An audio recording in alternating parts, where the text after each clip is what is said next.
Hi friends, welcome to Lakshmi maths. இன்னைக்கு என்ன பார்க்க போறோம்னா ரயில்வேல ப்ரீவியஸ் இயர்ல கேட்ட மேக்ஸ் அண்ட் ரீசனிங் கொஸ்டின்ஸ் பார்க்க போறோம். ஃபர்ஸ்ட் கொஸ்டின் பாருங்க. What will come in place of the question mark in the following question? Cube root of 1331 plus 15 into 2 square minus 13 கொடுத்துருக்காங்க. ஸோ இந்த கொஸ்டின் மார்க் வர்ற இடத்துல என்ன வரும் அதுதான் நாம கண்டுபிடிக்கணும். ஃபர்ஸ்ட் என்ன இருக்கு? Cube root of 1331. நான் வேதிக் மேக்ஸ் கிளாஸ்ல உங்களுக்கு சொல்லியிருக்கேன், 1ல இருந்து 20 வரைக்குமாவது கியூப் வந்து படிச்சிருக்கணும் அப்படின்னு. ஸோ இந்த 1331ங்கிறது எதோட கியூப்? 11ஓட கியூப் தான் 1331. அப்ப அந்த 1331க்கு கியூப் ரூட் எடுத்தா என்ன வரும்? 11 வரும். ஓகே, ஸோ இங்க போர்டு மாஸ் ரூல் வந்து நாம அப்ளை பண்ண போறோம். ஓகே, சோ பினா பிராக்கெட். ஃபர்ஸ்ட் பிராக்கெட் இருக்கான்னு பார்க்கணும். பிராக்கெட் இல்ல. அதுக்கப்புறம் ஆஃப், அதுக்கப்புறம் டிவிஷன் இருக்கான்னு பார்க்கணும். சோ அதுவும் இல்ல. அப்புறமா மல்டிப்ளிகேஷன். சோ மல்டிப்ளிகேஷன் இருக்கா? இருக்கு. சோ 15 இன்டூ 2 ஸ்கொயர்னு சொல்லியிருக்காங்க. 2 ஸ்கொயரோட வேல்யூ என்ன? 4. அப்போ 15 இன்டூ 4 என்ன வரும்? 60. So 11 plus 60 minus 13. Okay, so இப்போ இதை சிம்பிளிஃபை பண்ண ஆன்சர் என்ன வரும்? 60ம் 11 எத்தனை? 71. ஸோ 71 மைனஸ் 13, 11ல 3 போனா 8, 6ல 1 போனா 5. அப்ப இந்த கொஸ்டினுக்கான ஆன்சர் என்ன? 58. ஸோ 58ங்கிறது ஆப்ஷன் ஏ. கிளியரா? அடுத்த கொஸ்டின் போலாமா? இந்த கொஸ்டின்ல பாருங்க. A person spends 20% of his income on transport and 40% of the remaining on food items. If the remaining amount is rupees 9600, then find his income னு சொல்லியிருக்காங்க. ஒரு நபர் தனது வருமானத்தில் 20% போக்குவரத்துக்காகவும் மீதம் உள்ளவற்றில் 40% உணவுப் பொருட்களுக்காகவும் செலவிடுகிறார். அதுபோக மீதமுள்ள தொகை ரூபாய் 9600 எனில் அவரது வருமானத்தை கண்டறியவும்னு சொல்லியிருக்காங்க. என்ன சொல்லியிருக்காங்க? டோட்டலா அந்த பர்சனுக்கு வரக்கூடிய வருமானத்தை நம்ம 100% எடுத்துக்கலாம். அந்த 100%ல 20% எதுக்காக செலவு பண்றாரு? டிரான்ஸ்போர்ட்டுக்காக செலவு பண்றாரு. அப்போ 20% டிரான்ஸ்போர்ட்டுக்கு, இல்லைன்னா ஒரு 100 ருபீஸ் தான் அவரோட வருமானம்னு வச்சுக்கோங்க. அந்த வருமானத்துல ஒரு 20 ரூபாய் டிரான்ஸ்போர்ட்டுக்கு செலவாகுது. அப்ப 100 ரூபாய் வர இடத்துல 20 ரூபாய் செலவாயிருச்சு. மீதி அவர் கையில எவ்வளவு இருக்கும்? மிச்சம் 80 ரூபாய் இருக்குமா? சோ 80% இருக்கும். அந்த மீதி இருக்கிறதுல என்ன பண்றாரு? 40% உணவு பொருட்களுக்கு செலவிடுறாரு. ஓகேவா? சோ அப்ப அந்த 80ல 40% கண்டுபிடிக்கணும். அப்ப 80 இன்ட்டு 40 டிவைடட் பை 100 போட்டோம் அப்படின்னா நமக்கு 0 கட் ஆகிரும். எவ்வளவு வரும்? 32 வரும். அப்படிதானே? அப்போ ஃபுட் ஐட்டம்க்கு எவ்வளவு செலவு பண்றாரு? 8 இன்ட்டு 4, 32% வந்து செலவு பண்றாரு. அப்போ மீதி அவர் கையில எவ்வளவு இருக்கும்? இந்த 32 போக ஏற்கனவே 80 இருந்துச்சு. அந்த 80ல 32 போக மீதி அவர் கையில எவ்வளவு இருக்கும்? இப்போ அவர் கையில எவ்வளவு இருக்கும்? 48 இருக்குமா? சோ அவர் கையில எவ்வளவு இருக்கும்? 48% இருக்கும். அப்போ மீதி உள்ள தொகை எவ்வளவு இருக்குன்னா 9600 இருக்கும். அப்ப அந்த 9600 எதுக்கு ஈக்குவலா இருக்கும்? இந்த 48%க்கு ஈக்குவலா இருக்கும். அப்போ 48% தான் 9600. நமக்கு என்ன கேட்டிருக்காங்க? அவரது வருமானம் என்னன்னு கேட்டிருக்காங்க. அவரோட வருமானம் எவ்வளவு? 100%. 48% தான் 9600 இருந்துச்சுன்னா 100%க்கு என்னன்னு கண்டுபிடிங்க. இதுதான் இந்த கொஸ்டினுக்கான ஆன்சர். புரியுதா? ஃபர்ஸ்ட் என்ன பண்ணணும்னா மொத்த தொகையை வந்து 100ன்னு எடுத்துக்கணும். சோ செலவாகுறது எல்லாத்தையுமே அதுல இருந்து கழிச்சுட்டே வரணும். ஓகே, சோ இப்ப கட் பண்ணீங்கன்னா 2 டைம்ஸ் போகும். அப்படிதானே? அப்ப இதோட ஆன்சர் என்ன வரும்? 100%ஓட ஆன்சர் என்ன வரும்? சோ இதை எக்ஸ்ன்னு வச்சுட்டு கிராஸ் மல்டிப்ளை பண்ணுங்க. X is equal to 200 into 100ன்னு வரும். சோ 20,000. அவரோட வருமானம் எவ்வளவு? 20,000. 20,000ங்கிறது ஆப்ஷன் பி. ஓகே, அடுத்த கொஸ்டின் போலாமா? இந்த கொஸ்டின்ல பாருங்க. The value of simple interest and a compound interest on a certain principal at a certain rate after 2 years is rupees 2,400 and 2,544. Find the value of the principal. என்ன சொல்லியிருக்காங்க அப்படின்னு பாத்தீங்கன்னா, ஒரு அமௌண்ட் பீன் பேங்க்ல போட்டிருக்கீங்க. ஓகேவா? சோ அதே பீங்கிற அமௌண்ட்டை இன்னொரு பேங்க்லயும் போட்டிருக்கீங்க. இந்த பேங்க் உங்களுக்கு என்ன கொடுக்குன்னா தனி வட்டி போடுறாங்க. இந்த பேங்க் பாத்தீங்க அப்படின்னா அதே அமௌண்ட்டுக்கு கூட்டு வட்டி போடுறாங்க. ஓகேவா? சோ இந்த தனி வட்டி மட்டும் இந்த பேங்க்ல இருந்து எவ்வளவு கிடைக்குன்னு பாத்தீங்கன்னா 2400 ரூபாய் கிடைக்கும். இந்த பேங்க்ல கிடைக்கக்கூடிய கூட்டு வட்டி எவ்வளவுன்னா 2544 ரூபாய். அப்போ நீங்க இன்வெஸ்ட் பண்ண அந்த அசல் தொகை என்ன? இதான் கொஸ்டின்ல கேட்டிருக்காங்க. 2 ஆண்டுகளுக்கு பிறகு ஒரு குறிப்பிட்ட வட்டி வீதத்தில் ஒரு குறிப்பிட்ட அசலின் மீதான தனிவட்டி மற்றும் கூட்டு வட்டி ஆனது ரூபாய் 2400 மற்றும் ரூபாய் 2544 ஆகும். அசலின் மதிப்பை கண்டறியன்னு சொல்லியிருக்காங்க. சோ இதுக்கு முன்னாடி உள்ள கொஸ்டின்லாம் நம்ம பார்த்திருப்போம். என்னன்னா தனி வட்டி அப்படின்னா PNR டிவைடட் பை 100 ஃபார்முலா தெரியும். அதுல P கொடுத்துட்டு N கேட்பாங்க, R கொடுப்பாங்க. இல்ல நமக்கு N-ம் R-ம் கொடுத்துட்டு P கேட்பாங்க. அந்த மாதிரி மாத்தி மாத்தி தான் கண்டுபிடிச்சிருக்கோம். அப்ப இந்த சிம்பிள் இன்ட்ரெஸ்ட், காம்பவுண்ட் இன்ட்ரெஸ்ட் ரெண்டையும் மெர்ஜ் பண்ணி கொடுத்திருக்காங்க. சோ இந்த கான்செப்ட் உங்களுக்கு எங்க சொல்லி கொடுத்திருக்கேன்னா, நம்மளோட ஆல் இன் ஒன் கோர்ஸ்ல மேக்ஸுக்கு கீழே வந்து இந்த டாபிக் வந்து சொல்லி கொடுத்திருக்கேன். மேக்ஸ்ல சிம்பிள் இன்ட்ரெஸ்ட், காம்பவுண்ட் இன்ட்ரெஸ்ட் ரெண்டுமே மெர்ஜ் ஆகி வரும்போது எப்படி சால்வ் பண்ணணுங்கிறத சொல்லி கொடுத்திருக்கேன். சோ இதுல என்ன கான்செப்ட்னு பாத்தீங்கன்னா, நமக்கு தனி வட்டி எவ்வளவு வருது, தனி வட்டி மட்டும் எவ்வளவு வருது, 2400 ரூபாய் வருது. எத்தனை வருஷத்துக்கு, 2 வருஷத்துக்கு வருது. இந்த தனி வட்டியை ரெண்டா பிரிக்கலாம், அப்படிதானே? ஃபர்ஸ்ட் இயரோட வட்டி, செகண்ட் இயரோட வட்டின்னு நாம ரெண்டா பிரிக்கலாம். எப்படி பிரிக்கலாம்? 2400 ரெண்டால டிவைட் பண்ணீங்க அப்படின்னா உங்களுக்கு 2 வருஷத்துக்கு, அதாவது தனித்தனியா கிடைச்சிரும். 2 வருஷத்துக்கான வட்டி ஃபர்ஸ்ட் இயர்ல எவ்வளோ, செகண்ட் இயர்ல எவ்வளோன்னு கிடைச்சிரும். அப்ப இதை ரெண்டா பிரிச்சீங்க அப்படின்னா என்ன வரும்? 1200 கிடைக்கும். அப்ப தனி வட்டி ஃபர்ஸ்ட் இயர்ல எவ்வளவு? 1200. செகண்ட் இயர்ல எவ்வளவு இருக்கும்? 1200. ஸோ டோட்டலா உங்களுக்கு 2400 ரூபாய் வட்டி வரும். ஓகே, சோ இந்த கான்செப்ட் சிம்பிள் இன்ட்ரெஸ்ட் சொல்லி கொடுக்கும்போது நான் சொல்லியிருக்கேன், அப்படிதானே? சோ 2 வருஷத்துக்கான வட்டியை டிவைடட் பை 2 போட்டீங்கன்னா ஃபர்ஸ்ட் இயர்ல என்ன வட்டிங்கிறது உங்களுக்கு தெரிஞ்சிடும். சோ ஃபர்ஸ்ட் இயர்ல உள்ள வட்டி எது? 1200. ஓகே, ஃபர்ஸ்ட் இயர்ல இருக்கக்கூடிய வட்டி பாத்தீங்கன்னா சிம்பிள் இன்ட்ரெஸ்ட்டுக்கும் காம்பவுண்ட் இன்ட்ரெஸ்ட்டுக்கும் என்னவா இருக்கும்? எப்பவுமே ஈக்குவலா இருக்கும். ஓகே, சோ இப்போ பாத்தீங்கன்னா இந்த காம்பவுண்ட் இன்ட்ரெஸ்ட் எவ்வளவு கொடுத்திருக்காங்க? 2544ன்னு கொடுத்திருக்காங்க. அப்ப இந்த 2544ங்கிறது யாரு அப்படின்னு பாத்தீங்கன்னா என்னது? கூட்டு வட்டி. சோ அந்த கூட்டு வட்டி எதுக்கு ஈக்குவலா இருக்கும் அப்படின்னு பாத்தீங்கன்னா, 2 வருஷமா பேங்க்ல கிடைச்ச தனி வட்டி இருக்கு இல்லையா? சோ 2 வருஷத்துக்கான கூட்டு வட்டி எதுக்கு ஈக்குவலா இருக்கும்னா, 2 வருஷத்துக்குள்ள தனி வட்டி. ஓகேவா? சோ 2 வருஷத்துக்குள்ள தனி வட்டி பிளஸ் R% ஆஃப் ஃபர்ஸ்ட் இயரோட தனி வட்டி, ஃபர்ஸ்ட் இயரோட சிம்பிள் இன்ட்ரெஸ்ட். சோ இந்த கான்செப்ட் ஏற்கனவே நம்மளோட ஆல் இன் ஒன் கோர்ஸ்ல உங்களுக்கு நான் சொல்லி கொடுத்திருக்கேன். என்னன்னு பாத்தீங்கன்னா, 2 வருஷத்துக்கான காம்பவுண்ட் இன்ட்ரெஸ்ட் எதுக்கு ஈக்குவலா இருக்கும்னா, 2 வருஷத்துக்கான simple interest plus R% of first இயரோட தனி வட்டிக்கு ஈக்குவலா இருக்கும். அப்ப 2544 எதுக்கு ஈக்குவலா இருக்கும்? 2 வருஷத்துக்கான தனி வட்டி எவ்வளவு? கொஸ்டின்லயே சொல்லிட்டான், 2400ன்னு plus R%. Okay, so R% of எவ்வளவு? ஃபர்ஸ்ட் இயர்ல எவ்வளவு வட்டி, தனி வட்டி? 1200. சோ இதுக்கு ஈக்குவலா இருக்கும். இப்ப நம்ம என்ன பண்ணலாம்? R% R/100ன்னு போடுவோம். 0 கட் ஆகிரும். சோ அப்படி கட் பண்றதுக்கு டைரக்டா பெர்சன்டேஜையும் இந்த 2 ஜீரோவையும் கட் பண்ணிடலாம். அடுத்து என்ன பண்ணலாம்? இந்த நம்பரை இந்த பக்கம் கொண்டு வந்துடலாம். கொண்டு வந்தா 2544 மைனஸ் 2400ன்னு கிடைக்கும்.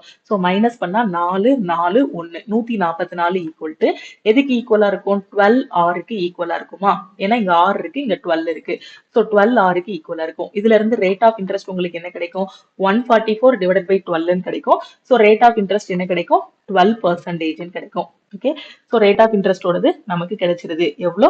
12. ஓகே, சோ இப்போ நாம வந்து என்ன என்ன கண்டுபிடிக்கணும்? நாம ரேட் ஆஃப் இன்ட்ரெஸ்டா கண்டுபிடிக்கணும். அசல் கண்டுபிடிச்சா போதும். சோ அசலுக்கு ரொம்ப சிம்பிளா நம்ம தனி வட்டியோடதே எடுத்துக்கலாமா? கூட்டு வட்டி எடுத்தா P into 1 plus R/100 the whole power n வரும். சோ தனி வட்டி வச்சே நாம பண்ணிடலாம். ஓகே, சோ இப்போ நமக்கு தனி வட்டி எவ்வளவு? 2400 ரூபாய். சோ அப்ப அந்த 2400 எதுக்கு ஈக்குவலா இருக்கும்? P into n, PNR divided by 100க்கு ஈக்குவலா இருக்கும், அப்படிதானே? அப்ப 2400 equal to P into number of years எத்தனை? 2 வருஷம். ரேட் ஆஃப் இன்ட்ரெஸ்ட் எத்தனை? 12%. சோ டிவைடட் பை 100ன்னு போட்டுடலாமா? சோ இப்போ நம்ம என்ன பண்ணலாம்? 12 2 24. சோ இது ரெண்டையும் இது கூட கட் பண்ணீங்கன்னா இங்க என்ன வரும்? 100 வரும். அப்ப பிரின்சிபல் அமௌண்ட் என்ன வரும்? 100 into 100 10,000 rupees. அப்ப நாம இன்வெஸ்ட் பண்ண பிரின்சிபல் அமௌண்ட் எவ்வளவு? 10,000 ரூபாய். சோ 10,000 அப்படிங்கிறது ஆப்ஷன் டி. ஓகே, கிளியரா? அடுத்த கொஸ்டின் போலாமா? ஓகே, இந்த கொஸ்டின்ல பாருங்க, which one of the following has the same value of HCF as the value of HCF of 1/3, 3/4, 5/8? ஓகேவா? சோ 1/3, 3/4, 5/8 ஆகியவற்றின் மீபோவா மதிப்பை போலவே பின் வருவனவற்றுள் எது மீபோவா மதிப்பை கொண்டுள்ளது? சோ கொடுத்திருக்க ஆப்ஷன்ல இதோட மீபோவா, இதோட மீபோவா, எந்த இதோட மீபோவா சேமா இருக்கோ இதோட மீபோவாவும் ஆப்ஷன்ல ஏதோ ஒரு ஆப்ஷனோட மீபோவாவும் ஈக்குவலா இருக்கும். சோ அந்த ஆப்ஷனை தான் நீங்க வந்து சூஸ் பண்ணணும். ஃபர்ஸ்ட் இதுக்கு நாம மீபோவா கண்டுபிடிச்சிருவோமா? ஓகேவா? என்ன கொடுத்திருக்காங்க? 1/3, 3/4, 5/8. ஓகே, சோ இப்போ இதுக்கு நாம என்ன கண்டுபிடிக்கணும்? HCF கண்டுபிடிக்கணும். சோ இதுக்கு 1/3, 3/4, 5/8க்கு HCF எப்படி கண்டுபிடிக்கணும்? இந்த மாதிரி ஃபிராக்ஷன்ல கொடுத்திருந்தாங்க அப்படின்னா HCF of numerator divided by LCM of denominator. இந்த கான்செப்ட் எங்க சொல்லி கொடுத்திருக்கேன்? எல்சிஎம் அண்ட் ஹச்சிசிஎஃப்ல சொல்லி கொடுத்திருக்கேன். அப்போ மேல இருக்க 1 3 5க்கு நீங்க ஹச்சிசிஎஃப் எடுத்தீங்கன்னா என்ன வரும்? இது மூணுக்கும் பொதுவான ஒரு நம்பர் என்னது? 1 தான். So 1 divided by 3 4 8. இதுக்கு எல்சிஎம் எடுத்தா என்ன வரும்? 3 4 8க்கு எல்சிஎம் பார்த்தோன்னே சொல்லிடலாம். 8 வந்து 3ஆல டிவைட் ஆகாது. அடுத்து 8 2ஆல மல்டிப்ளை பண்ணா 16. 16 3ஆல டிவைட் ஆகாது. அப்புறம் 8 3ஆல மல்டிப்ளை பண்ணா 24. இப்ப 24 3ஆலையும் டிவைட் ஆகும், 4ஆலையும் டிவைட் ஆகும், 8ஆலையும் டிவைட் ஆகும். அப்ப 24 தான் எல்சிஎம்னு சொல்லிடலாம். இந்த எல்சிஎம்கான ஷார்ட்கட்டும் நம்ம ஆல் இன் ஒன் கோர்ஸ்ல உங்களுக்கு எல்சிஎம் அண்ட் ஹச்சிசிஎஃப் டாபிக் கீழ சொல்லியிருக்கேன். இல்ல நீங்க ட்ரெடிஷனல் மெத்தட்ல தானா வகுத்தல் போட்டும் நீங்க வந்து என்ன பண்ணிக்கலாம்? கண்டுபிடிச்சிக்கலாம். ஓகேவா? சோ அப்படி கண்டுபிடிச்சீங்க அப்படின்னாலும் உங்களுக்கு 24 தான் ஆன்சர் வரும். சோ 1/24. இதோட ஹச்சிசிஎஃப் என்னது? 1/24. இப்போ இதுக்கு நீங்க ஹச்சிசிஎஃப் எடுங்க. மேல உள்ள 135க்கு ஹச்சிசிஎஃப் எடுத்தா 1 தான் வரும். 254 இதுக்கு எல்சிஎம் எடுக்கணும். அதாவது நியூமரேட்டருக்கு ஹச்சிசிஎஃப், டினாமினேட்டருக்கு எல்சிஎம் எடுக்கணும். 254 இதுக்கு எல்சிஎம் எடுத்தா என்ன வரும்? சோ இருக்கிறதுலே பெரிய நம்பர் என்னது? 5. 5 2ஆல மல்டிப்ளை பண்ணா 10. சோ 10 இதோட எல்சிஎம்மா இருக்காது. அடுத்து 3ஆல மல்டிப்ளை பண்ணுங்க. சோ 3ஆல மல்டிப்ளை பண்ணா 15. அந்த 15 இந்த 3 நம்பரால அந்த 5ஆல மட்டும் தான் டிவைட் ஆகும். மத்த 2ஆலையும் 4ஆலையும் டிவைட் ஆகாது. சோ 5 4ஆல மல்டிப்ளை பண்ணுங்க. 4ஆல மல்டிப்ளை பண்ணா 20. சோ 20ங்கிறது இந்த 3 நம்பராலையும் டிவைட் ஆகும். அப்போ 1/20 தான் இதோட ஹச்சிசிஎஃப். புரியுதா? சோ ஹச்சிசிஎஃப்கான ஷார்ட்கட் புரிஞ்சுன்னா அந்த மாதிரி போடுங்க. இல்லைன்னா இந்த டானா வகுத்தல் மெத்தட்ல போடுங்க. சோ இங்க என்ன வந்திருக்கு? 1/24 வந்திருக்கு. இங்க 1/20 வந்திருக்கு. அப்போ சேமா வரல இல்லையா? இந்த ஆப்ஷன் எலிமினேட் பண்ணிடலாம். ஓகே, இந்த ஆப்ஷனை எலிமினேட் பண்ணிடலாம். அதே மாதிரி இங்க போத் த அபோன்னு கொடுத்திருக்காங்க. ஓகேவா? போத் ஆஃப் தி அபோன்னு சொல்லியிருக்காங்க. அப்ப இந்த ரெண்டையும், அதாவது இந்த இதை ஏற்கனவே எலிமினேட் பண்ணிட்டோம். இந்த ஆன்சருக்கு மீனிங் என்ன? ரெண்டுமே கரெக்ட்னு சொல்லியிருக்காங்க. சோ அப்ப இதையும் நாம எலிமினேட் பண்ணிடலாம். இந்த 1 மட்டும் செக் பண்ணுங்க. மேல உள்ளதுக்கு ஹச்சிசிஎஃப் என்ன வரும்? 1 வரும். கீழே உள்ளதுக்கு எல்சிஎம் எடுத்தீங்க அப்படின்னா என்ன வரும்? 3க்கும் 2 3 2 2 இருக்கு. சோ எல்சிஎம் என்ன வரும்? 6ன்னு வரும். 1/6ன்னு வரும். சோ 1/24க்கு ஈக்குவலாவா வருது? இல்ல. சோ அப்ப இதையும் நாம எலிமினேட் பண்ணிடலாம். அப்ப மீதி இருக்க ஆப்ஷன் என்னது? None of the above. So இதுதான் இந்த கொஸ்டினுக்கான ஆன்சர். புரியுதா? ரொம்ப ஈஸியான கான்செப்ட். கொடுத்திருக்க ஃபிராக்ஷன் இருக்கு இல்லையா? சோ அதுக்கு என்ன கேட்டிருக்காங்கன்னா ஹச்சிசிஎஃப் எடுக்கணும். அந்த ஹச்சிசிஎஃப் மாதிரியே கொடுத்திருக்க ஆப்ஷன்ல எதுக்கு ஹச்சிசிஎஃப் வருதோ அதுதான் சூஸ் பண்ணணும். நாம செக் பண்ணி பார்த்ததுல எதுக்குமே இந்த ஹச்சிசிஎஃப் மாதிரி வரல. சோ அதனால நாம எல்லாத்தையும் எலிமினேட் பண்ணிட்டோம். இதுக்கான answer none of the above. Okay, அடுத்த கொஸ்டின் பாருங்க. இந்த கொஸ்டின்ல என்ன சொல்லியிருக்காங்க? கௌஷவ் travels along four sides of a square at speeds of 12, 16, 24, 32 km per hour. The average speed of Kausav. Okay. Kausav ஒரு சதுரத்தின் 4 பக்கங்களிலும் மணிக்கு 12, 16, 24, 32 கிலோமீட்டர் வேகத்தில் பயணிக்கிறார். கௌசவின் சராசரி வேகம் என்னன்னு கேட்டிருக்காங்க. சோ இதை எப்படி கண்டுபிடிக்கலாம்? இந்த கொஸ்டினை ஆவரேஜ் ஸ்பீடு கண்டுபிடிக்கிறதுல 2 கான்செப்ட் இருக்கு. ஒன்னு வந்து ஆவரேஜ் ஸ்பீடு எப்போ கண்டுபிடிப்போம்? நம்ம 2ab divided by a plus பின்னு போடுவோம். 2 ஸ்பீடு கொடுத்திருந்தாங்கன்னா எப்போ? அந்த இடத்துல டிஸ்டன்ஸ் வந்து கான்ஸ்டன்டா இருக்கு அப்படின்னா நம்ம 2ab divided by a plus b வந்து போடுவோம். இங்க பாத்தீங்கன்னா கௌசவ்னு ஒரு பையன் இருக்கான். அவன் சதுரத்துல வந்து ஓடுறான். ஓகேவா? சோ அப்படிதானே? சோ எவ்வளவு வேகத்துல ஓடுறான்? 12, 16, 24, 32 இந்த மாதிரி சுத்தி சுத்தி ஓடிக்கிட்டு இருக்கான் ஒவ்வொரு டைமும். ஃபர்ஸ்ட் இந்த சதுரத்தை சுத்தி எப்படி ஓடுறான்? 12 கிலோமீட்டர் பெர் அவர். அதுக்கப்புறம் 16 கிலோமீட்டர் பெர் அவர் வேகத்துல ஓடுறான். அதுக்கப்புறம் 24, அதுக்கப்புறம் 32. ஓகே, சோ இந்த சதுரத்தோட பக்கம் தெரியுமா? ஃபர்ஸ்ட் அவன் கடந்த தொலைவு கண்டுபிடிக்கணும். ஏன்னா ஆவரேஜ் ஸ்பீடுனாலே நமக்கு என்ன தெரியும்? Total distance divided by total டைம்னு தெரியும். இதுதான் நமக்கு என்னது? Average speed. அப்ப டோட்டலா அவன் கடந்த தொலைவு என்னன்னு கண்டுபிடிக்கணும். சோ அவன் கடந்த தொலைவை நம்ம என்னது? ஏன்னு எடுத்துக்கலாமா? சதுரத்தோட பக்கத்தை ஏன்னு எடுத்துக்கோங்க, இல்ல எக்ஸ்ன்னு எடுத்துக்கோங்க, இல்ல எஸ்ன்னு கூட எடுத்துக்கோங்க. ஓகேவா? அப்போ மொத்தமா அவன் கடந்த தொலைவு என்ன வரும்? இந்த சதுரத்துக்கு சுற்றளவு கண்டுபிடிச்சா அவனோட கடந்த தொலைவு கிடைச்சிருமா? ஏன்னா அவன் கடக்கிறதே சதுரத்தை சுத்தி தான் ஓடுறான். இங்க இருந்து இங்க, இங்க இருந்து இங்க. அப்ப டோட்டலா சதுரத்தோட சுற்றளவு கண்டுபிடிக்கணும். இல்லைன்னா எல்லாத்தையும் ஆட் பண்ணுங்க. இது ஏ, இது ஏ, இது ஏ. 4ஐயும் ஆட் பண்ணாலும் என்ன வரும்? 4a தான் கிடைக்கும். என்னது? அதோட சுற்றளவு. சதுரத்தோட சுற்றளவு என்னது? 4a. எதுக்காக சுற்றளவு கண்டுபிடிக்குங்கிறது புரியுதா? அவன் பயணம் பண்ணக்கூடியதே இந்த சதுரத்துக்குள்ளதான் பயணம் பண்றான். அப்ப சதுரத்தை தான் சுத்தி ஓடி வந்திருக்கான். அப்ப டோட்டலா கடந்த தொலைவு என்னது? 4a இல்ல 4sன்னு கூட வச்சுக்கலாம். ஓகேவா? அதுக்குதான் நான் சுற்றளவு கண்டுபிடிக்கணும்னு சொல்றேன். அவன் வட்டத்தை சுத்தி வந்திருந்தான் அப்படின்னா வட்டத்தோட சுற்றளவு கண்டுபிடிச்சிருக்கணும். ஓகே, இங்க சதுரத்தை சுத்தி வர்றதுனால சதுரத்தோட சுற்றளவு கண்டுபிடிக்கணும். அப்ப இதுதான் என்னது? அவன் டோட்டலா கடந்த தொலைவு. ஓகே.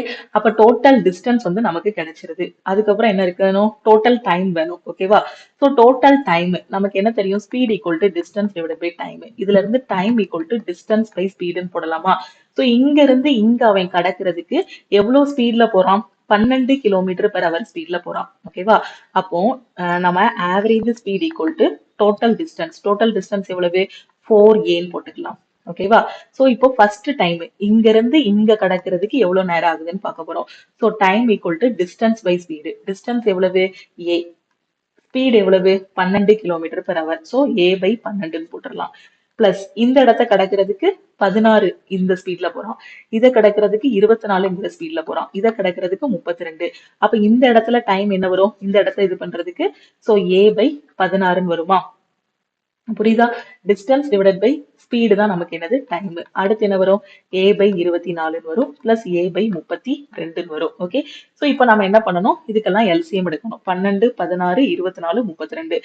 எல்சிஎம் என்ன வரும்? இருக்குதுலே பெரிய நம்பர் என்னது? 32. ஸோ இந்த எந்த நம்பரை வச்சுமே நம்ம 32 டிவைட் பண்ண முடியாது. 32 12ஆல டிவைட் பண்ண முடியாது. 24ஆலையும் டிவைட் பண்ண முடியாது. ஸோ 32 என்ன பண்றோம்? டபுள் ஆக்குறோம். டபுள் ஆக்குனா 64 வரும். 64 பாத்தீங்கன்னா 12ஆல டிவைட் ஆகாது. 24ஆலையும் டிவைட் ஆகாது. ஸோ இதை என்ன பண்றோம்? ட்ரிபிள் பண்றோம். ட்ரிபிள் பண்ணா என்ன வரும்? 3ஆல மல்டிப்ளை பண்ணா 96 வரும். இப்ப 96 பாத்தீங்கன்னா எல்லா தாலையுமே டிவைட் ஆகும். 12ஆல டிவைட் ஆகும், 16ஆல டிவைட் ஆகும், 24ஆல டிவைட் ஆகும், 32ஆல டிவைட் ஆகும். ஓகே. அப்ப எல்சிஎம் என்னது? 96. அந்த 4a எழுதிக்கோங்க. சோ கீழே மொத்தமா 96 போட்டுக்கோங்க. இதை 96 மாத்தனா மேலையும் கீழையும் 8ஆல மல்டிப்ளை பண்ணணும். சோ 8a பிளஸ் இதை 96 மாத்தனா மேலையும் கீழே 6ஆல மல்டிப்ளை பண்ணணும். இதை 96 மாத்தனா மேலையும் கீழையும் 4ஆல மல்டிப்ளை பண்ணணும். இதை 96 மாத்தணும் அப்படின்னா மேலையும் கீழையும் 3ஆல மல்டிப்ளை பண்ணணும். ஓகே. சோ இப்போ என்ன பண்ண போறோம்? 4a டிவைடட் பை என்ன வரும்? 7, 7 ஆறும் 13, 13 8 எத்தனை? 21. சோ 21a டிவைடட் பை 96 கிடைக்கும். சோ இது இந்த பக்கம் என்ன பண்ணிக்கலாம்? தலைகீழ கொண்டு போய்க்கலாமா? 4a by 1 into 96 by 21a கொடுத்துடலாம். சோ என்ன பண்ணலாம்? இதை நாம என்ன பண்ணிக்கலாம்? கேன்சல் பண்ணிக்கலாம். சோ கேன்சல் பண்ணா அடுத்து வேற எப்படி கேன்சல் பண்ணலாம்? வேற என்ன நம்பர் இருக்கு? 7 3 21 32 வரும். சோ இதை மல்டிப்ளை பண்ணா என்ன வரும்? 4 2 8 4 3 12 128 பை 7 கிலோமீட்டர் பெர் அவர். இதுதான் அவனோட ஆவரேஜ் ஸ்பீடா இருக்கும். சோ 128 பை 7ங்கிறது ஆப்ஷன் சி. கிளியரா புரியுதா? இந்த மாதிரி கொஸ்டின் அடிக்கடி ரயில்வே எக்ஸாம்ல கேட்பாங்க. சோ கரெக்டா புரிஞ்சுக்கோங்க. அவன் சதுர வடிவத்துல ஓடுனானா டோட்டல் டிஸ்டன்ஸ்ங்கிறது சதுரத்தோட சுற்றளவு. அதே வட்ட வடிவ பாதையில ஓடுனா அப்படின்னா வட்டத்தோட சுற்றளவு தான் டோட்டல் டிஸ்டன்ஸ். இந்த டைம்ங்கிறது யாரு அப்படின்னு பாத்தீங்கன்னா distance divided by speed. Okay. அடுத்த கொஸ்டின் பார்க்கலாமா? அடுத்த கொஸ்டின் பாருங்க. An article was sold for rupees 26,000 at a discount of 35%. Find the selling price if the discount was 15%. ஒரு பொருள் 35% தள்ளுபடியில் ரூபாய் 26,000க்கு விற்கப்படுகிறது.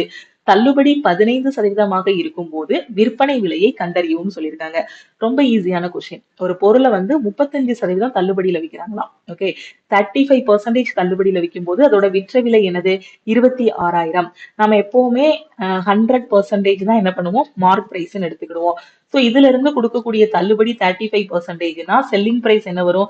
100 மைனஸ் 35 65 இருக்கும். ஓகேவா? சோ 65% தான் உங்களுக்கு விற்ற விலையா இருக்கும். புரியுதா? சோ பேசிக்ஸ் எதுவுமே புரியல அப்படின்னா நம்ம ஆல் இன் ஒன் கோர்ஸ்ல மேக்ஸ்ல இந்த கொஸ்டின்ஸ் எல்லாமே டீச் பண்ணிருப்பேன். ப்ராஃபிட் அண்ட் லாஸ்ங்க கூடிய கான்செப்ட் கீழே இந்த கொஸ்டின்ஸ் எல்லாம் டீச் பண்ணிருப்பேன். சோ அதுல நீங்க பாத்துக்கோங்க. மார்க் பிரைஸ்னா என்ன, செல்லிங் பிரைஸ்னா என்ன, காஸ்ட் பிரைஸ்னா என்னன்ட்டு ரொம்ப நீட்டா டீச் பண்ணிருப்பேன். சோ தெரியாத ஸ்டூடெண்ட்ஸ் அதுல பாத்துக்கோங்க. இப்ப மார்க் பிரைஸ் எவ்வளவு? 100%. தள்ளுபடி, அதாவது மார்க் பிரைஸ்னா என்ன சொல்லுவோம்னா தமிழ்ல குறித்த விலைன்னு சொல்லுவோம். அப்ப ஒரு 100 ரூபாய் மதிப்புள்ள பொருளுக்கு 35 ரூபாய் தள்ளுபடி கொடுக்காங்கன்னா எவ்வளவு ரூபாய்க்கு விற்பாங்க? 65 ரூபாய்க்கு விற்பாங்க. சோ அதுதான் நான் 65% எழுதியிருக்கேன். இந்த 65% எதுக்கு ஈக்குவலா இருக்கும்? இந்த விற்ற விலைக்கு ஈக்குவலா இருக்கும். அப்படிதானே? அப்ப 65% என்னவா இருக்கும்? 26,000க்கு ஈக்குவலா இருக்கும். ஓகேவா? சோ இப்போ நாம என்ன கண்டுபிடிக்க போறோம்னா மார்க் பிரைஸ் கண்டுபிடிக்க போறோம். மார்க் பிரைஸ் கண்டுபிடிச்சாதான் தள்ளுபடி 15% இருந்தா விற்ற விலை என்னன்னு கண்டுபிடிக்க முடியும். ஓகேவா? 65% தான் 26,000 இருந்துச்சுன்னா 100%க்கு என்னன்னு கண்டுபிடிங்க. உங்களுக்கு என்ன கிடைச்சிரும்? மார்க் பிரைஸ் கிடைச்சிரும். இதை எக்ஸ்ன்னு வச்சுட்டு கிராஸ் மல்டிப்ளை பண்ணுங்க. X is equal to 26,000 into 100 divided by 65. So 13ஆம் வாய்ப்பாடுல கட் பண்ணலாமா? ஒரு 13 2 13 26 5 13 65. ஸோ ஒரு 5 5 4 5 20. அப்போ உங்களுக்கு என்ன வரும்? மார்க் பிரைஸ் என்ன வரும்? மார்க் பிரைஸ் வந்து 40,000. 400 இன்ட்டு 100 40,000 தான் அந்த பொருளோட குறித்த விலை.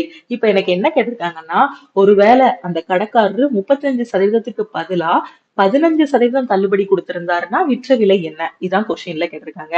அப்போ அந்த பொருளோட குறித்த விலை என்ன கண்டுபிடிச்சிட்டோம்? 40,000. இந்த 40,000க்கு 15% உங்களுக்கு டிஸ்கவுண்ட்னு சொன்னா விற்ற விலை என்னவா இருக்கும்? விற்ற விலை ஈக்குவல் டு 40,000 இன்ட்டு, சோ அந்த டிஸ்கவுண்ட்டை என்ன பண்ணுவோம்? 100ல இருந்து மைனஸ் பண்ணணும். அப்பதான் நமக்கு என்ன கிடைக்கும்? சரி, அந்த தள்ளுபடி என்ன பண்ணணும்? 100ல இருந்து மைனஸ் பண்ணணும். அப்பதான் நமக்கு என்ன கிடைக்கும்? விற்ற விலை கிடைக்கும். அப்போ 100ல இருந்து 15 மைனஸ் பண்ணா என்ன வரும்? 85 இருக்கும். அப்போ 40,000 into 85 divided by 100. So 2 0 cut பண்ணிடலாம். ஸோ 85 இன்ட்டு 4 5 நாள் 20 32 நாளும் 36. ஸோ இங்க ஒரு 2 0 இருக்கு. அப்போ 36,000 ரூபாய்க்கு வித்திருப்பாரு. கிளியரா? அதாவது 40,000 ரூபாய் மதிப்புள்ள பொருளை 35% தள்ளுபடியில வித்தாருன்னா 20,000 ரூபாய்க்கு 26,000 ரூபாய்க்கு விற்பாரு. அதே 40,000 ரூபாய் மதிப்புள்ள பொருளை 15% தள்ளுபடி கொடுத்தாரு அப்படின்னா 36,000 ரூபாய்க்கு விற்பாரு. ஓகேவா? சோ 36,000ங்கிறது ஆப்ஷன் ஏ. ஓகே, கிளியரா? அடுத்த கொஸ்டின் போலாமா? அடுத்த கொஸ்டின் பாருங்க. இந்த கொஸ்டின்ல என்ன சொல்லியிருக்காங்க? The present population of a town is 4,000. If the population increases yearly at the rate of 5%, what will be the population of the village after 2 years? இந்த மாதிரி பாப்புலேஷன் கணக்குகளை பார்க்கும்போது நீங்க என்ன அப்ளை பண்ணணும் அப்படின்னு பாத்தீங்கன்னா, காம்பவுண்ட் இன்ட்ரெஸ்ட் கான்செப்ட் வந்து அப்ளை பண்ணணும். ஓகேவா? ஏன்னா இப்ப பாத்தீங்கன்னா வருஷத்துக்கு 5% வந்து என்னவாகுது? ஒரு கிராமத்துல மக்கள் தொகை வந்து அதிகமாகுது நகரத்துல. ஓகேவா? ஒரு நகரத்துல இப்ப எவ்வளவு பேர் இருக்காங்கன்னா 4,000 பேர் இருக்காங்க. ஓகேவா? இந்த வருஷம் போய் பாக்குறீங்க. இந்த வருஷம் இப்போ 2024ல போய் பாக்குறீங்க. ஏன்னா 4,000 பேர் இருக்காங்க. சோ இப்ப என்ன ஆகுது அப்படின்னு பாத்தீங்கன்னா ஒரு 5% என்ன பண்றாங்க? இன்க்ரீஸ் ஆகுறாங்க. ஓகேவா? அடுத்த வருஷம் போய் பார்க்கும்போது ஒரு 5% இன்க்ரீஸ் ஆகுறாங்க. ஓகேவா? அப்போ 4,000 இருந்தவங்க ஒரு குறிப்பிட்ட அளவு அதிகமாகுவாங்க. அப்ராக்சிமேட்டா பாத்தீங்க அப்படின்னா 5%ங்கும் போது ஒரு 4,200 300 இன்க்ரீஸ் ஆகுறாங்கன்னு வச்சுக்கோங்க. அதுக்கப்புறம் 2026 போகும்போது அந்த 5% எதுல கண்டுபிடிப்பாங்கன்னா இந்த 4,200ல இருந்து ஒரு 5% இன்க்ரீஸ் ஆகுவாங்க.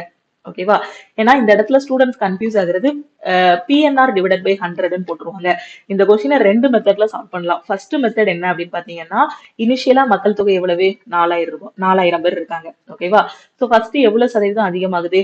5% அதிகமாகுது. ஸோ 105 டிவைடட் பை 100 போடணும். இன்க்ரீஸ் ஆகுது இல்லையா? அதனால 100 கூட ஆட் பண்ணணும். டிக்ரீஸ் ஆச்சு அப்படின்னா 100ல இருந்து மைனஸ் பண்ணணும். அப்ப அடுத்து இது ஃபர்ஸ்ட் இயர்ல. செகண்ட் இயர்ல எவ்வளவு? அதே 5% தான். So 105 divided by 100. அவ்வளவுதான்.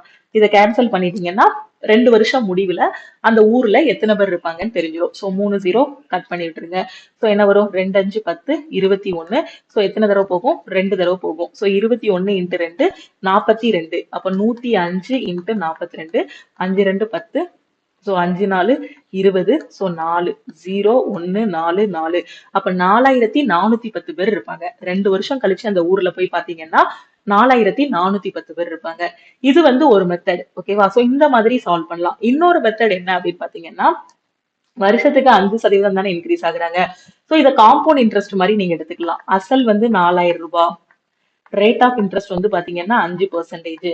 நம்பர் ஆஃப் இயர்ஸ் வந்து 2 வருஷம். இப்படி எடுத்துட்டு காம்பவுண்ட் இன்ட்ரெஸ்ட் மாதிரியும் இதை சால்வ் பண்ணலாம். என்ன பண்ணலாம்னா, இந்த ரேட் ஆஃப் இன்ட்ரெஸ்ட் ஃபிராக்ஷன்ல எழுதுனா என்ன வரும்?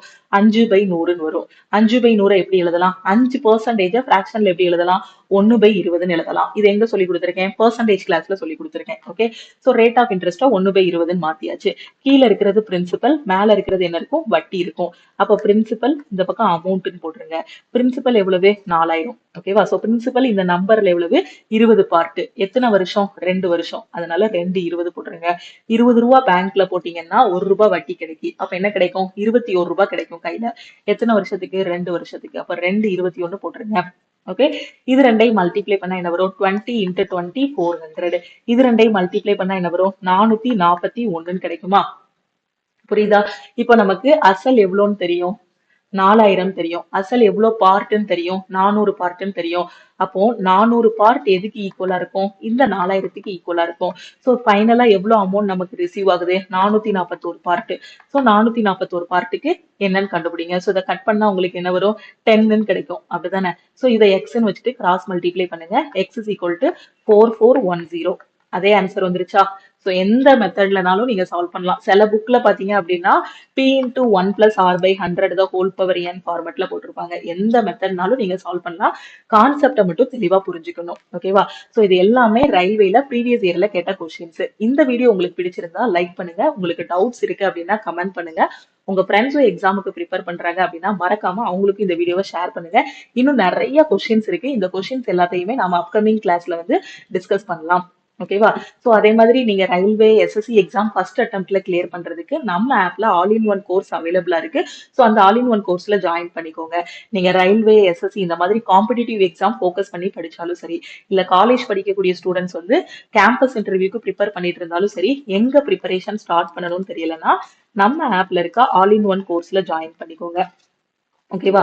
சோ ரயில்வேக்கு கீழே வரக்கூடிய எல்லா எக்ஸாம்ஸும் இதுல கவர் ஆகும். அதே மாதிரி எஸ்எஸ்சிக்கு கீழே வரக்கூடிய எல்லா எக்ஸாம்ஸுமே இதுல கவர் ஆகும். ரயில்வேயோட NTPC, group D, ALP, JE எல்லா எக்ஸாமும் கவர் ஆகும். அதே மாதிரி எஸ்எஸ்சில இருக்கக்கூடிய சிஜிஎல், சிஹெச்எஸ்எல் எல்லா எக்ஸாமுமே இதுலயே கவர் ஆகிரும். ஓகேவா? சோ ஒரே ஒரு டைம் தான் நீங்க ஃபீஸ் பே பண்ற மாதிரி இருக்கும். ஆல் இன் ஒன் கோர்ஸோட ஃபீஸ் பாத்தீங்க அப்படின்னா 1699.